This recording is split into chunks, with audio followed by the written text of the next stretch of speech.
I'm Kosta from Car Focus, and today we're going to be looking at the Hyundai Kona. The Kona is new to Australia. It's just been launched a couple of months ago. We do cover quite a lot in these videos, so if there's something specific you want to know about the Kona, use the description below and jump to the chapters that cover the topic that you're interested in. The Hyundai Kona comes in 3 different powertrain options.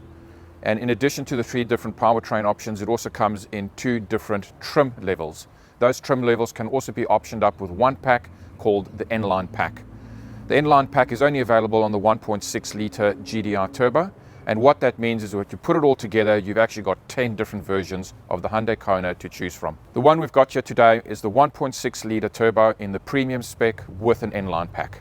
The Kona comes in a range of different colors, 6 specifically. So with the N-Line pack, you've got 6 different colors. The one we have here today is Neoteric Yellow. The front styling of the vehicle is the first thing that jumps out at you. It's very bold and very daring. There's a lot of things that they've done here that don't fit the norm of the front styling of the vehicle, starting with this LED strip that runs all the way across the front of the vehicle. The Hyundai badge, which is flat on the bonnet there and in a soft aluminium finish, is the only bit of chrome or aluminium that you see on the front styling of the vehicle. So this becomes your daytime running light, this strip, and then your headlights actually sit on the side of the vehicle here. You do have LED headlights in the N-Line. You get a fair bit of piano black finish and black trim finish on the N-Line, and with the bold Neoteric Yellow, a contrasty pop in the front styling of the car. The front radar and sensors sit just underneath there, and Kona also has an adaptive front grille, meaning that the front air take can be altered by the car depending on how much air it needs to take in. 4 sensor system that wraps around the front of the vehicle. You do get this splitter effect on the front bumper as well. So under the bonnet, you've got 3 different powertrain options. The first one is a 2 litre MPI engine, which is available in the non-N-Line spec vehicles, but you can also option in an N-Line pack on that one. So there's 4 different variants on that engine. With the 1.6 litre turbo, the GDI engine that we have here today, that one is only optioned in with the N-Line packs. So there's essentially 2 versions of that. You can either get the Kona or the Kona Premium with N-Line pack. And lastly, the hybrid. So the hybrid comes only in the 2-wheel drive with a 1.6 litre GDI engine.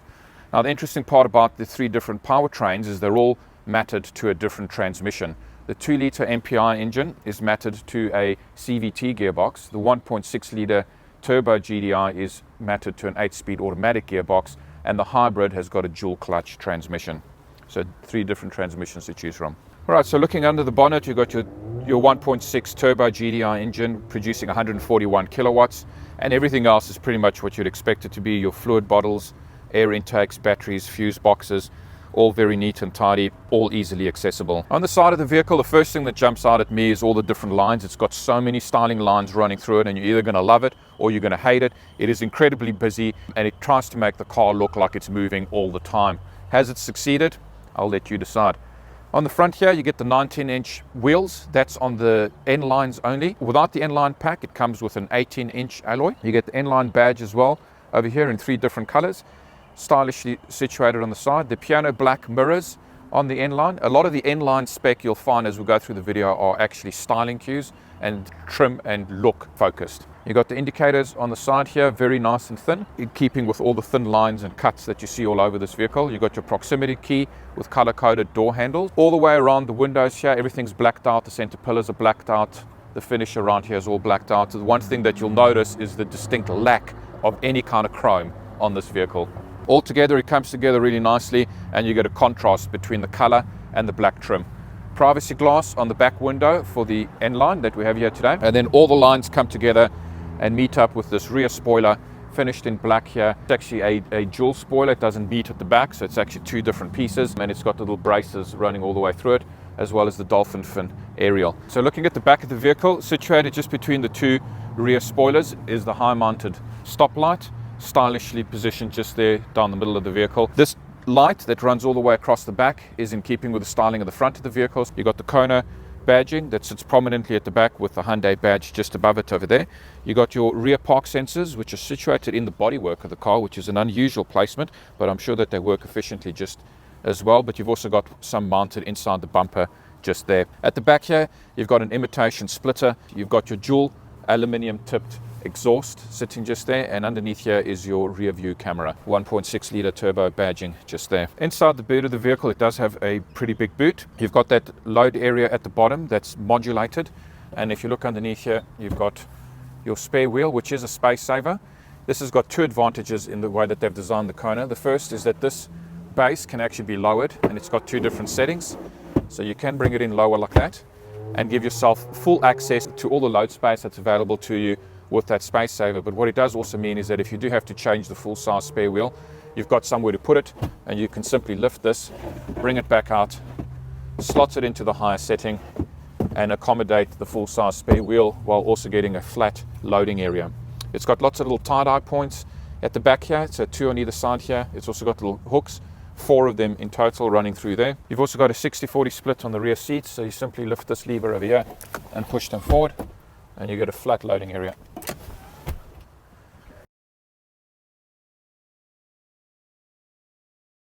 For those of you who hang around to find out what my favorite feature is about this car, it's something you wouldn't have thought. It's actually all about the parcel shelf, but just hang in there. I think you're going to like this. At a glance, this parcel shelf looks like any other parcel shelf, but look what happens when you take it off.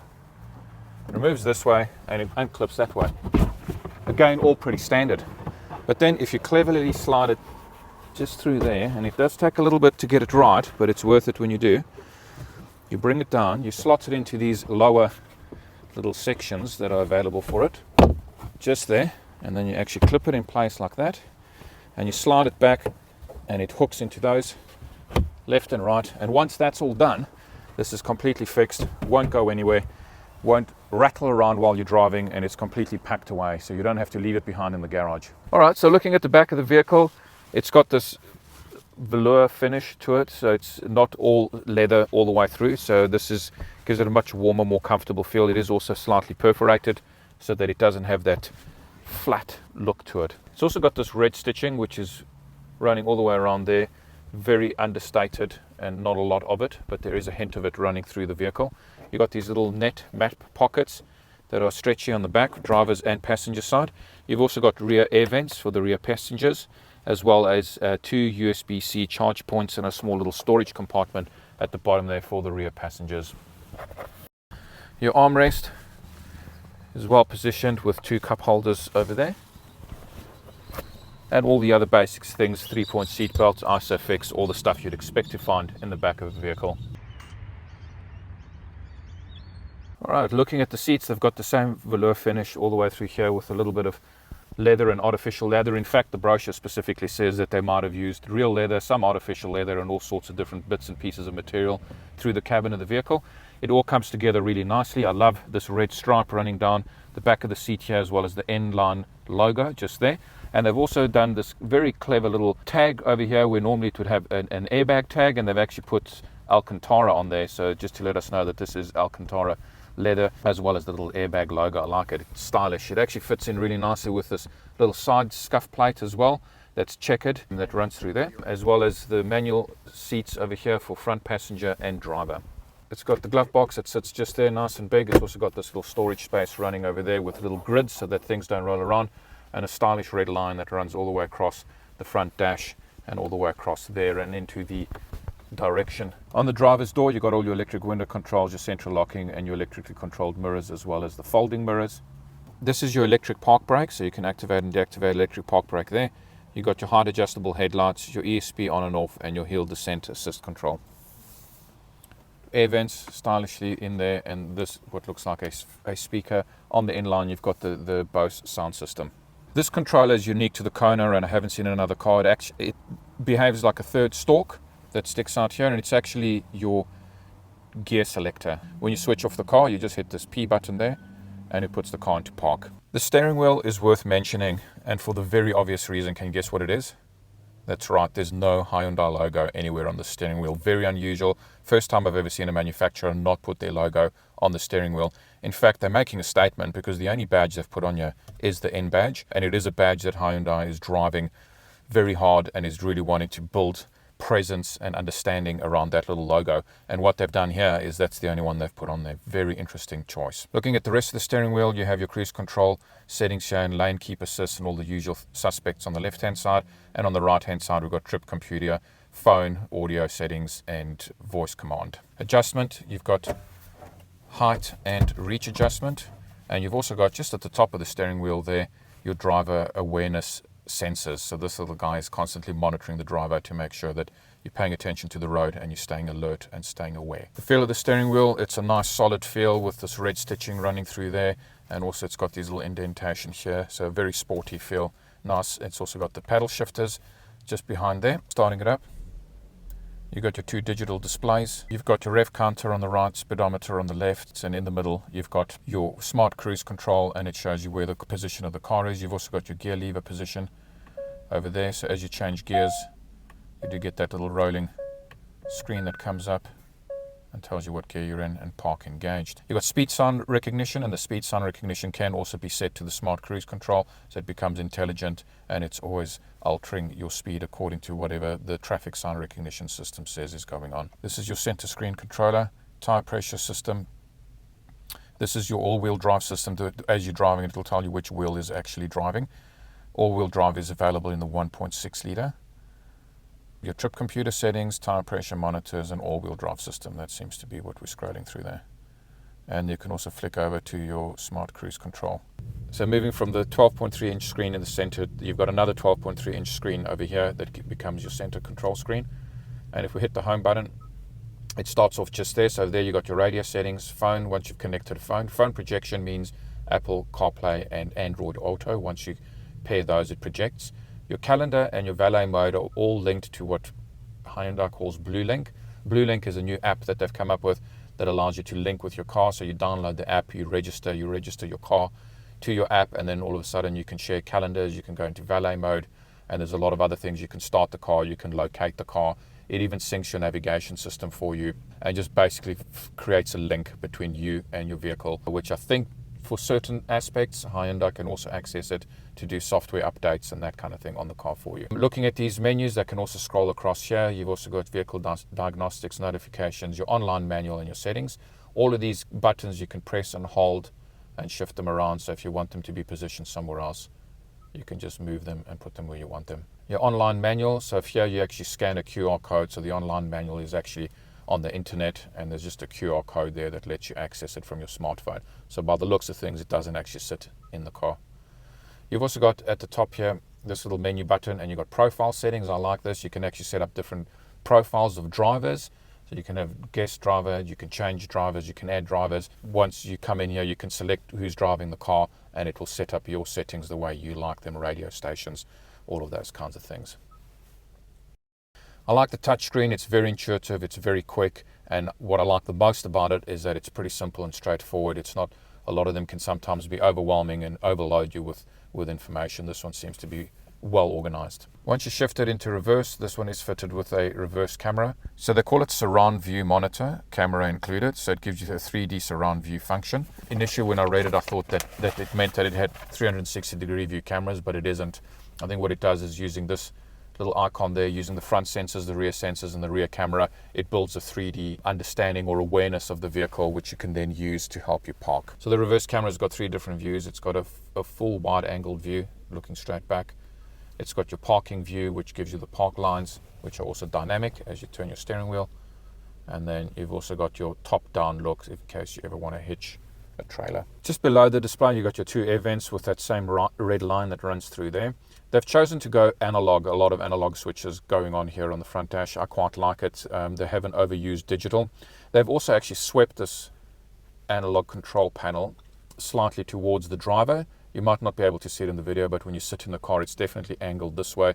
At the top here, these buttons, all your usual, what you'd expect to find, your volume controllers, your home pages, your maps, search, media. So all the normal things, setup buttons over there, your engine start stop button. You've also got your auto function for your air conditioning system that you can set it there, and also set your auto fan speed.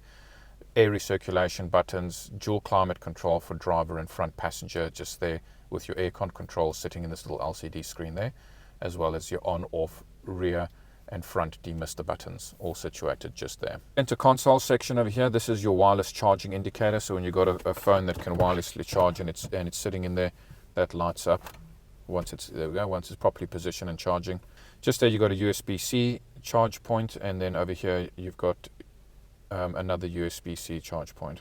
So you've got an option here. You can either plug in this USB-C over there to your phone, and then also have it as the active phone, or you can just press this button and switch it over and say, no, I just want the USB-C to only charge my phone. I don't actually want it to pair with the car.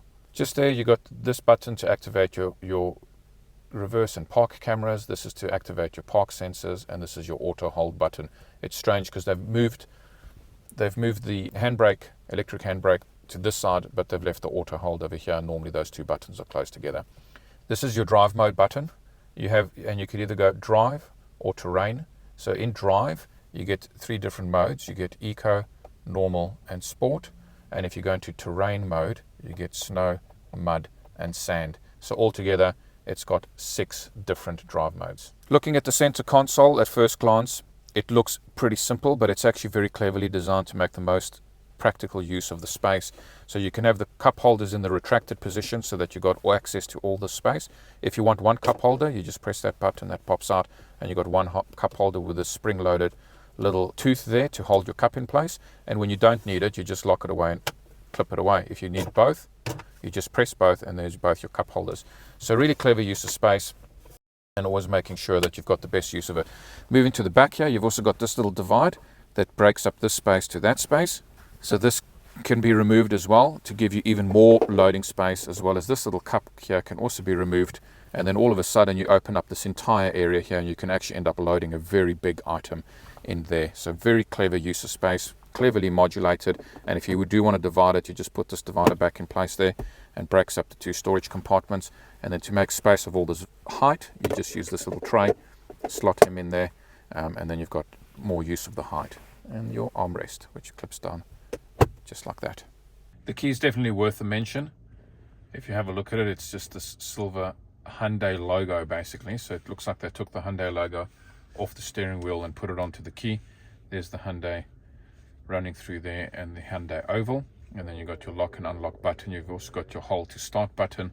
And on the side there, you got your hold to unlock your rear tailgate button. So the first thing I noticed driving the car is the tactile feedback that you get on the steering wheel. So the steering wheel is actually designed to be able to vibrate and give you physical responses, which pair up with the lane departure warning system and the lane keep assist system. So as soon as you start straying over a line and you're not indicating, it actually starts giving you feedback. I also found that it's linked to the blind spot detection system, meaning that I was indicating to change lanes. As I started to drift slightly towards the other lane, it started vibrating and warning me that there was a car there. So I really like that haptic response that it gives you. I do like the interior of the car. I love these 2 big screens. They're very visible, making all the information readily available. But simultaneously, I do like that it still uses a lot of digital, or rather analog switches. So there's still a lot of switches and buttons everywhere. The steering wheel, again, is worth a mention. The fact that there is no Hyundai logo on there, they've just chosen to do this stripe that runs across here. I can only imagine, and this is just me guessing, that this is a shout out to that front daytime running light and that whole, horizontal line that they're going for with this vehicle.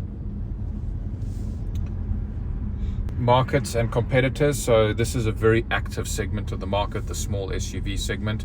Some of the cars that it competes with that we've actually already done videos on is the Kia Seltos and the Ford Puma, but it also competes with cars like the Mazda CX-3 and that kind of class of small SUV vehicle.